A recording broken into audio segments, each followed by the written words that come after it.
Donc voilà, on peut dire que j'ai découvert Foo Fighters grâce à Guns N' Roses.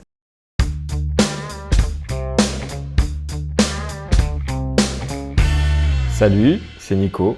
Je suis bassiste et guitariste et si je devais garder qu'un seul album dans ma vie, ce serait The Color and the Shape de Foo Fighters.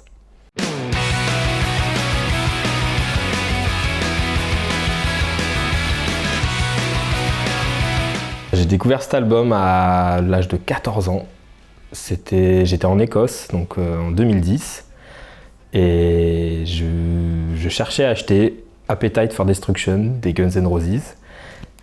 Et donc je vais dans un magasin multimédia avec mon correspondant, et donc je prends l'album en question, et je vois un petit sticker marqué 2 CD pour 10 livres. Sauf que je n'avais aucune idée de ce que j'allais acheter d'autre. J'étais venu pour cet album et rien d'autre. Donc je demande à mon correspondant et il me dit bah tiens, est-ce que tu connais ça, Foo Fighters, je pense que ça devrait te plaire. Je dis bah écoute, j'en ai entendu parler mais jamais écouté.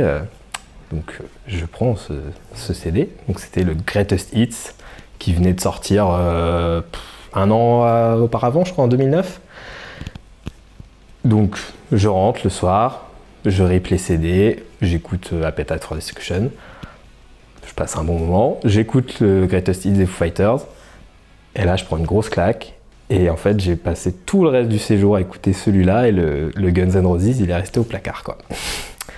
Donc voilà, on peut dire que j'ai découvert Foo Fighters grâce à Guns N' Roses, et du coup derrière j'ai accroché à tous les morceaux, une grosse partie des morceaux de ce best-of, notamment ceux qui correspondent à cet album, The Color and the Shape. Donc très vite, je pense dans la même année, je commençais à aller chercher un petit peu, écouter les albums un par un. Et c'est vraiment celui-là qui m'a le plus marqué parce que il y a un nombre de tubes dessus incalculable. Il y a Monkey Ranch, My Hero, Everlong, pour ne citer que quoi. Et je pense que c'est à ce jour leur plus grand tube quoi. Ils ont pas fait, ils en ont fait d'autres, des super bons morceaux, mais ceux-là ils restent vraiment dans les mémoires encore aujourd'hui quoi. Et c'est un album que je peux écouter dans n'importe quel contexte, n'importe quel mood, situation. Je vais toujours passer un bon moment quoi. Ça va me faire me ramener plein de souvenirs, me faire sentir de plein de façons différentes.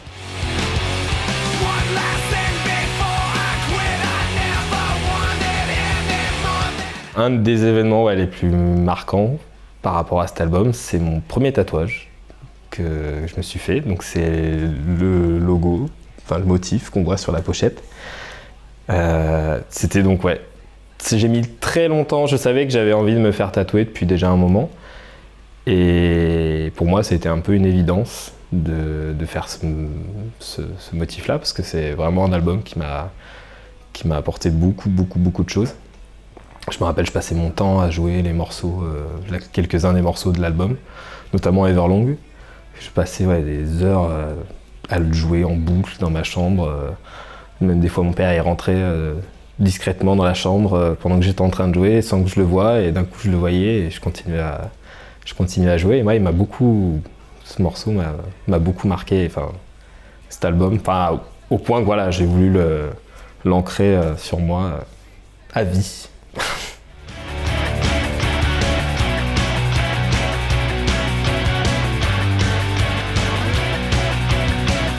Alors, pourquoi c'est l'album de ma vie?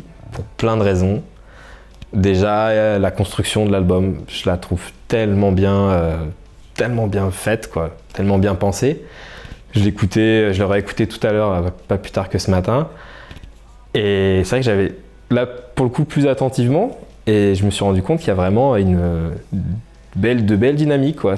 On est presque même dans une construction d'un morceau calme, un morceau un peu plus énervé, un morceau calme, vraiment en dents de scie, mais ça paraît pas redondant pour autant, quoi. Il y a vraiment une belle dynamique, puis c'est bien construit, le morceau de fin est très bien trouvé. Il y a tout ce qu'il faut. Il y a tout ce qu'il faut dans cet album, il n'y a rien à acheter pour moi, quoi. Et au-delà de ça, c'est l'album qui m'a ouvert la porte à tout ce que j'écoute aujourd'hui, quoi. Donc plus dans la scène stoner, doom et tout ça, parce qu'en fait j'ai découvert donc Fighters.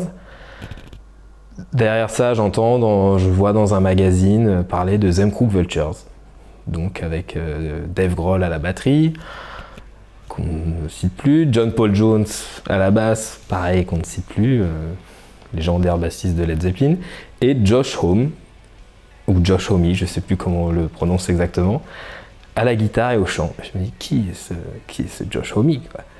Donc je vais m'enseigner, je vois Queens of Stone Age, et à partir de là, j'ai plongé dedans et j'ai découvert une myriade de groupes en lien avec cette scène-là. Donc ça m'a ouvert une grosse porte. Même sur l'accordage aussi, je sais que pas mal de morceaux de l'album sont accordés en ce qu'on appelle en drop de Ré. Donc, je ne veux pas rentrer dans les détails techniques, mais donc c'est un accordage qui est très très très utilisé par les Fighters. Et du coup, j'ai commencé à moi-même m'en servir et ne jouer quasiment que avec cet accordage-là. Et ouais, depuis, j'ai pas lâché Je suis même allé encore plus bas que ça, mais ouais, dans l'idée, c'est la même chose, quoi.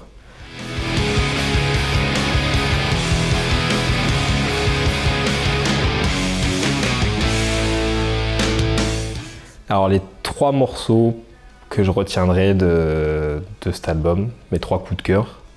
Donc le premier, c'est vraiment mon morceau préféré, dont je parlais déjà tout à l'heure, Everlong, qui est... Alors c'est très marrant parce qu'au début, quand je l'ai écouté les premières fois, je l'ai pas accroché. C'est pas celui-là que j'ai le plus accroché, mais je pense qu'il y a des morceaux comme ça qui méritent d'y revenir plusieurs fois avant de vraiment les apprécier. C'est comme un bon vin, quoi. On n'a pas forcément le palais, enfin en l'occurrence les oreilles adaptées pour apprécier le morceau en tant que tel, et ça a vraiment mis du temps. Mais aujourd'hui, j'adore ce morceau parce qu'il est... Ouais, il y a une vibe un peu mélancolique. Je m'étais renseigné un peu sur les paroles. Dave Grohl sortait d'une rupture amoureuse, même d'un divorce. Et donc ça parlait un petit peu de ça. Et il y a plein de petits trucs cachés où il faut vraiment tendre l'oreille, voire même se renseigner sur internet pour savoir de quoi il parle vraiment dans ce morceau. Donc j'aime bien, c'est un peu... il y a ce côté un peu mystérieux que j'aime beaucoup, quoi. Et en deuxième, je dirais My Hero, parce que l'intro de batterie est juste monstrueuse. Un gros son avec une grosse réverbération comme on aime. Et il semblerait apparemment que ce soit un morceau qui parle de Kurt Cobain, comme beaucoup de morceaux de Fighters sont apparemment. Il y a beaucoup de fans qui aiment dire tel morceau parle de Kurt Cobain et tout ça, alors que des fois pas du tout. Mais d'après les dires de Dave Grohl, ouais, ce morceau-là on parlerait, et puis même le morceau en lui-même est super chouette, quoi.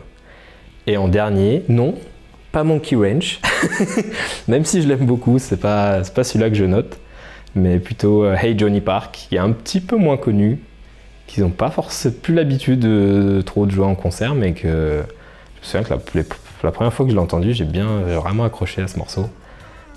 Pour les mêmes raisons que les autres. La mélodie, pareil, là, une grosse dynamique entre les couplets très très calmes et les refrains qui envoient bien derrière. C'est les 3 morceaux que je retiendrai comme coup de cœur.